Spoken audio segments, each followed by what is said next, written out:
They say the Siberian winter doesn't just freeze your skin. It freezes your soul. It's a place where mercy goes to die, and only the strongest, or the most broken, survive. Welcome back to my diary. Today, I'm gonna tell you a story that the Windclaw Pack tried to bury under 1,000 feet of ice. It's a story about a girl named Morirana, a girl they called Water, because they thought she was weak, transparent, and easily crushed. But they forgot one thing about water.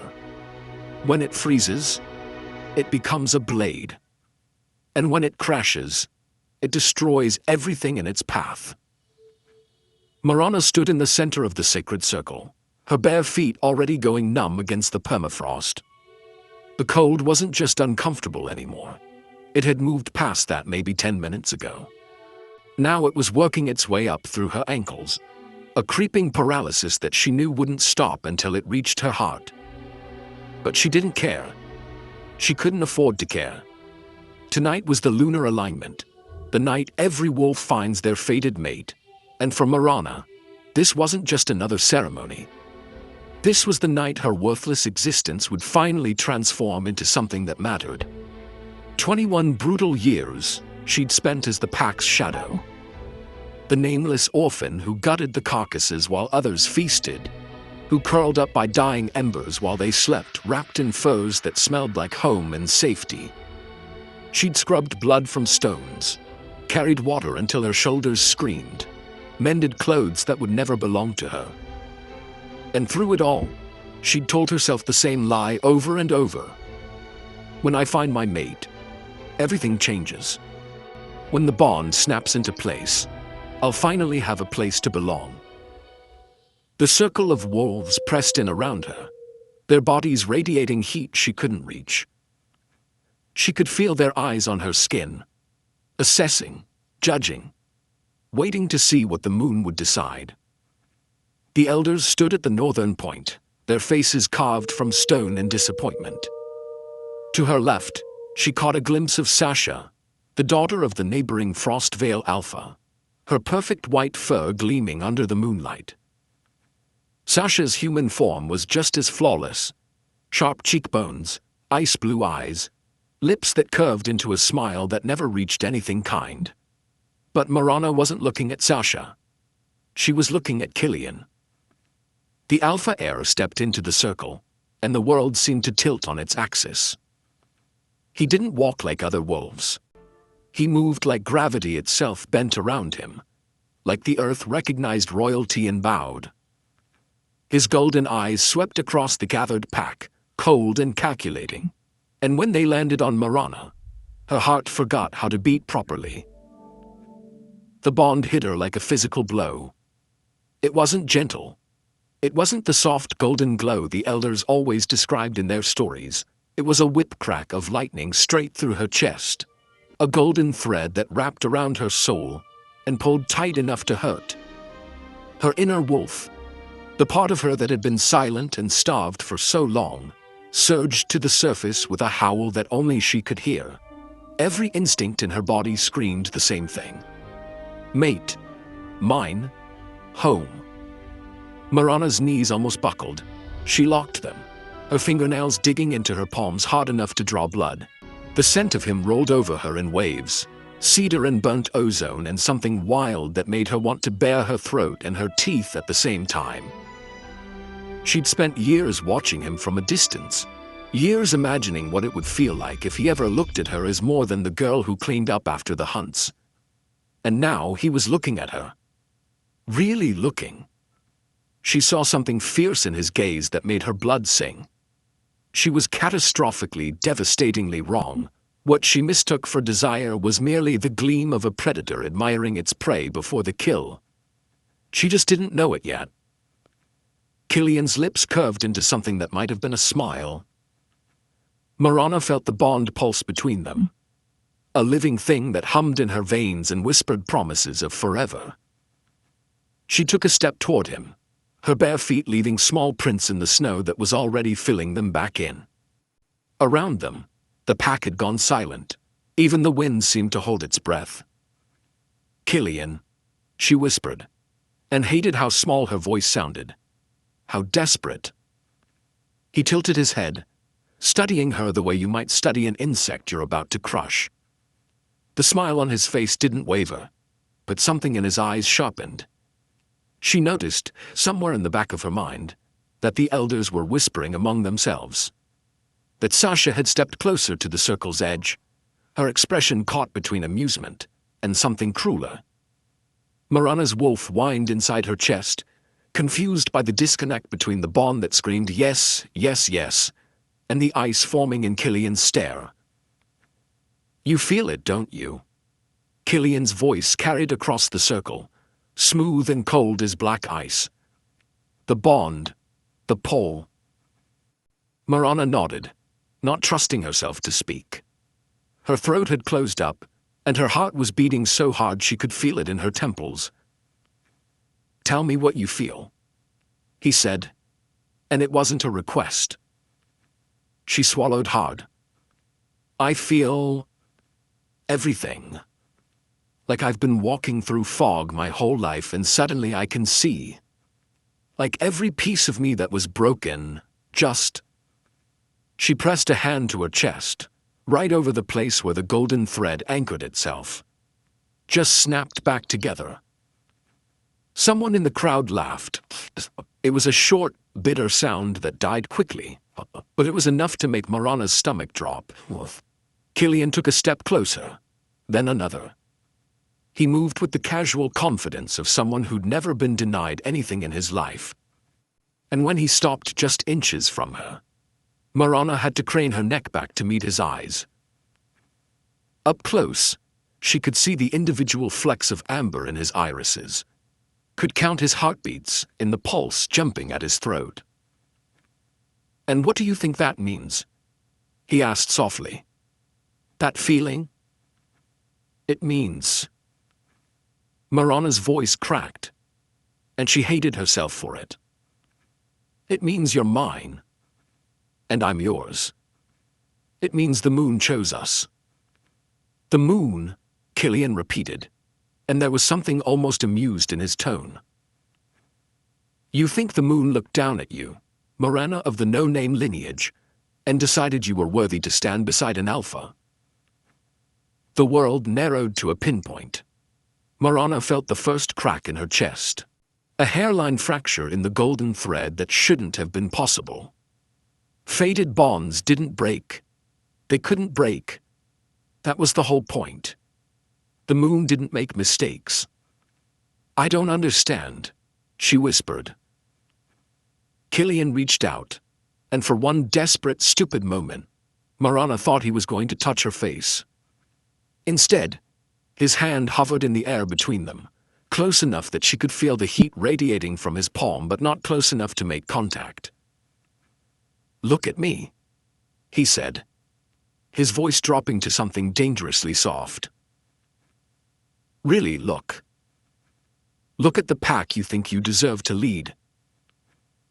Morirana's eyes burned, but she forced herself to look, to really see. The wolves of Windclaw stared back at her, with expressions ranging from pity to disgust to nothing at all. She saw warriors who'd fought and bled for their territory. She saw mothers who'd raised their cubs to be strong, to survive the brutal Siberian winters. She saw wolves who carried names that meant something, whose bloodlines stretched back generations. And then she saw herself through their eyes. A girl with no name, no family, no strength worth claiming. A girl who smelled like wildflowers in a land that only respected ice and iron. A girl whose only value was in how well she could gut a carcass or scrub blood from stone. You see it now, don't you? Killian's voice was almost gentle, which somehow made it worse. You look at me with those wide, hopeful eyes, searching for a bond that was never meant to be yours. Did you truly believe? He paused, and the corner of his mouth twitched. That a king would ever chain his soul to a shadow. The golden thread cracked wider. To a girl who offers nothing but the scent of almond dust and the blood of a nameless lineage. He lowered his hand, let it fall back to his side. Our pack needs a queen who commands the blizzard, Morirana. Not a stray who shivers at the first frost. She couldn't breathe. The air had turned to glass in her lungs, cutting her from the inside out. The bond was still there, still pulling, still singing its lie of mate, but now it felt like a noose tightening around her throat. "Please," she heard herself say, and the word tasted like ash. "The bond. You can't just ignore it. You can't I?" Killian turned away from her, and that simple movement, the ease with which he dismissed her, hurt more than anything he'd said. He walked across the circle to where Sasha stood waiting, her perfect face arranged in an expression of sympathy that didn't reach her cold eyes. When Killian took Sasha's hand, Morirana felt something inside her chest shatter. But he wasn't done. Killian looked back over his shoulder, his golden eyes finding Morirana's one last time. "By the laws of our ancestors and the blood of the Alpha, I, Killian of the Windclaw, reject you, Morirana. I sever the tie. I cast you out. You are no longer mate, no longer kin, no longer wolf." He paused, and in that pause, Morirana thought maybe he'd take it back. "From this moment," Killian continued, his voice carrying to every corner of the circle, "you are nothing but a ghost in the snow. Bryn here. To be honest, seeing Killian turn his back like that just turns my stomach. The worst part isn't even the Siberian cold. It's that silence when someone who was supposed to love you decides you're just not worth the effort. Many of us have felt that ice in our souls before, haven't we?" Killian thinks she's just turned to smoke. But he forgot that a woman with nothing left to lose is the most dangerous thing in the world. The snap wasn't metaphorical. It was physical. Real. A sound like 1,000 mirrors breaking inside her skull. Like every bone in her body fracturing at once. Morirana fell to her knees, both hands clutching at her chest as the bond, the golden thread that had felt so right, so real, was ripped out of her soul. It left behind a jagged, bleeding hole where her future used to be, where her heart used to be. The pain was indescribable. It wasn't just emotional. It was cellular. Every part of her that had recognized Killian as mate was being forcibly rewritten, torn out and discarded. Her wolf howled inside her, a sound of such pure agony that Morirana's vision went white at the edges.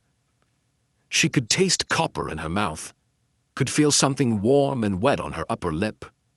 Blood, probably, though she couldn't remember biting herself. When she could see again, the first thing she saw was the snow beneath her hands.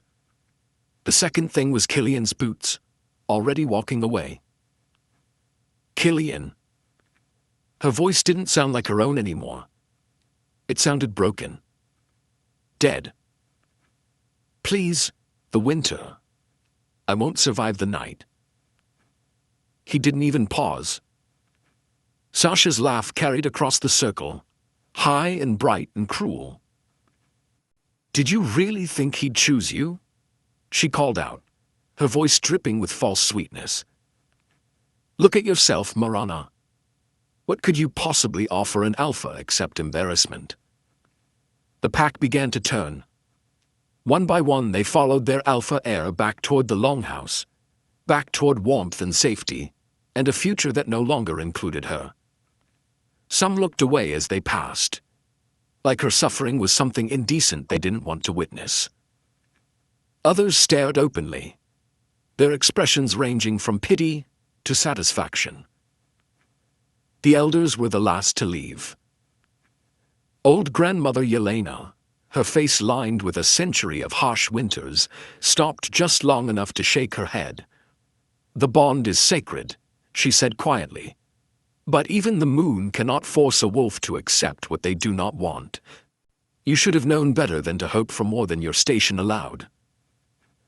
Then she too turned her back. Morirana stayed on her knees, watching the torches flicker away into the distance. Each golden pinprick of light shrank and shrank, until they were swallowed by the absolute darkness of the Siberian tundra. The wind began to pick up, its howl cutting through her threadbare clothes like knives made of ice. She could feel the cold creeping up her legs, numbing her from the outside in while the bone break burned from the inside out. She was 21 years old, rejected by her fated mate, abandoned by her pack, and sentenced to death by the only man she'd ever loved. The first mile was the hardest. Morirana's feet, bare and already bleeding, left a trail of crimson flowers on the pristine white snow. Each step felt like walking on broken glass made of ice. But she kept moving because stopping meant dying. And some stubborn part of her, the part that had survived 21 years of neglect and cruelty, wasn't ready to give the pack that satisfaction. The bond tear in her chest was a raw, gaping wound that wouldn't close.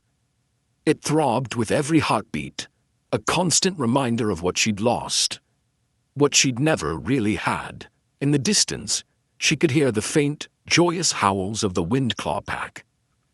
They were celebrating, probably toasting Killian and Sasha's inevitable mating, already forgetting the girl they'd thrown away like spoiled meat.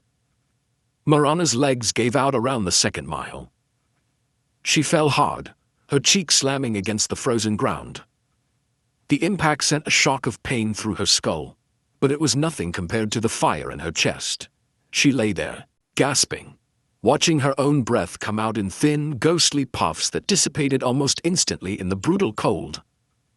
It would be so easy to just close her eyes, to let the frost kiss her into an eternal sleep.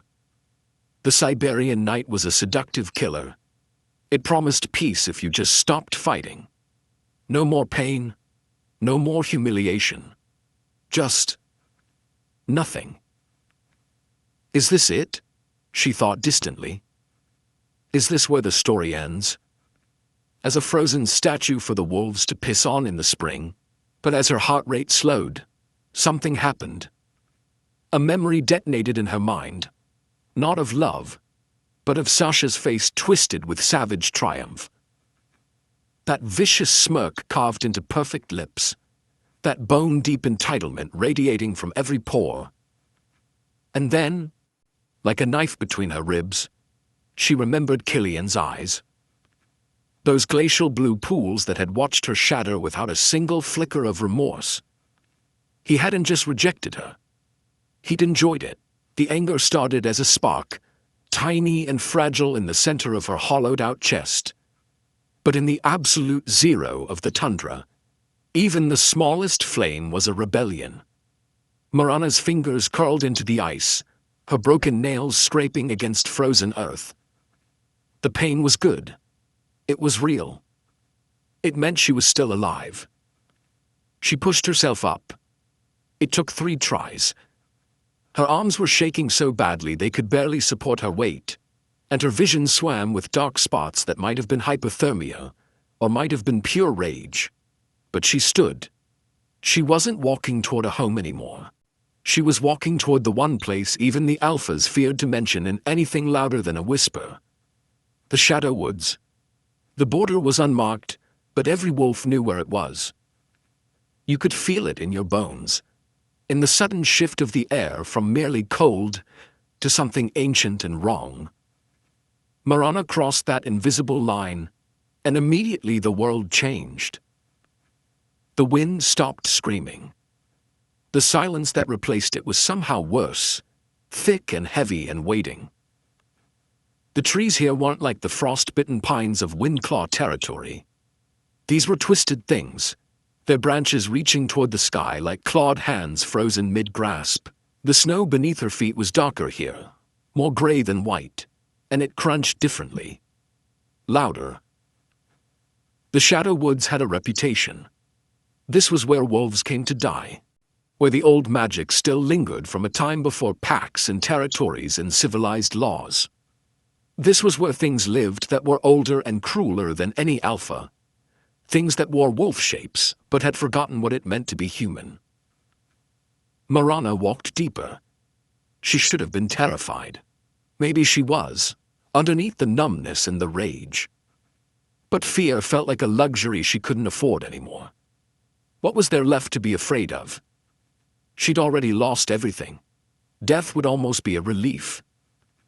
That's when she saw them. Two eyes, glowing violet in the darkness. Not yellow like wolf eyes. Not the warm gold of Killian's stare. These were the color of fresh bruises, of poisoned twilight, of things that shouldn't exist but did anyway. They watched her from the shadows between the trees, unblinking and patient. Morirana stopped walking. She didn't run. There was nowhere to run to, and her legs wouldn't carry her much farther anyway. So she just stood there, swaying slightly, waiting to see what kind of death the Shadow Woods had sent for her. The eyes moved closer. A shape detached itself from the darkness. Tall, broad-shouldered, moving with a predator's grace that made Killian's prowl look like a child playing pretend. He stepped into a shaft of moonlight, and Morirana's breath caught. He was beautiful, in the way a knife is beautiful, in the way a winter storm is beautiful, dangerous and deadly and utterly compelling. His hair was black as oil, falling just past his shoulders. His face could have been carved from marble by someone who understood angles and cruelty in equal measure. And those eyes, those impossible violet eyes, held an intelligence that was far too old for his face. He wore no furs, no pack insignia, just dark clothing that seemed to drink in the moonlight rather than reflect it. And when he spoke, his voice rolled through the forest like distant thunder. "You're far from your kennel, little wolf." His head tilted slightly, studying her with an intensity that should have made her uncomfortable. "Did you come here to die? Or did you come here to be found?" Morirana's jaw clenched. The cold had stolen her fear, her hope, her everything, leaving only an icy void where her heart used to beat. She stared into those violet irises, feeling a pressure in the air that made Killian's alpha power feel like a child's toy. "I'm not part of any kennel anymore," she said, and was surprised her voice still worked. "I was discarded. If you're the death that waits in these woods, then finish what the winter started." The silence that followed was absolute. The stranger, the thing that looked like a man but radiated power like a force of nature, took a step closer. The snow beneath his boots didn't crunch. It bowed. Like even the earth recognized something in him that demanded reverence or terror, and it wasn't sure which.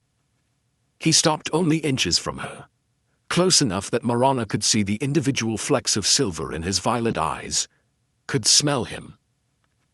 He didn't smell like pack, like pine and blood and pack dynamics. He smelled like the moment before a storm breaks, like old magic and damp earth, and something deeply, dangerously possessive. He reached out with one gloved hand, and Morirana braced herself for violence. Instead, he simply tilted her chin up with one finger, forcing her to drown in the vastness of his gaze. His touch was surprisingly gentle, almost curious. "They threw you away because they couldn't read the runes carved into your soul," he said softly, his voice like velvet over steel. "They saw glass where they should have seen diamond." His thumb brushed across her jawline, a whisper of contact that somehow burned hotter than any fire. "Tell me, little wolf, if I give you the fire you need to keep from freezing, what will you do with the ashes of those who left you to die?" Morirana didn't hesitate. "I'll blow them into their faces until they choke on my name." For the first time in what might have been centuries, the stranger's lips curved into something that could have been a smile, or a promise of total war. He released her chin, but only to shrug off his cloak. It was made of fabric that shouldn't exist, something that looked like it had been woven from the midnight sky itself. And when he wrapped it around her shoulders, the heat that radiated from it wasn't just physical. It was acclaiming. Marana felt it the moment the cloak settled against her skin. A new bond forming where her old one had been ripped away. Not a faded mate bond.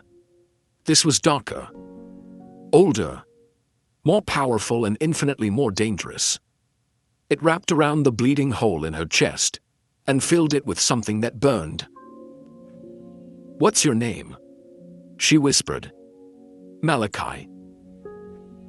The way he said it, it sounded like a curse and a benediction at once. "And you, little diamond, are going to become my most exquisite weapon." He offered her his hand, palm up. An invitation, not a demand. Marana looked at that outstretched hand for a long moment. Behind her lay Windclaw territory, warmth and safety, and a pack that had made it crystal clear she didn't belong. Ahead lay the Shadow Woods, and a man who radiated danger like heat from a forge, who looked at her like she was something valuable instead of disposable. It wasn't really a choice at all. She placed her frozen hand in his, and Malachi's fingers closed around hers with a possessiveness that should have terrified her. Instead, it felt like coming home. As he led her deeper into the Shadow Woods, toward whatever fate awaited in the darkness, Marana allowed herself one last look back at the distant lights of Windclaw. Killian thought he'd given her a death sentence. He had no idea he just handed the key to his kingdom, to the one man he feared most.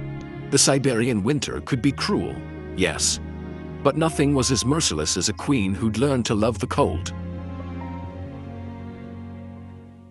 She's walking into the lion's den, isn't she? Or maybe something much older than a lion.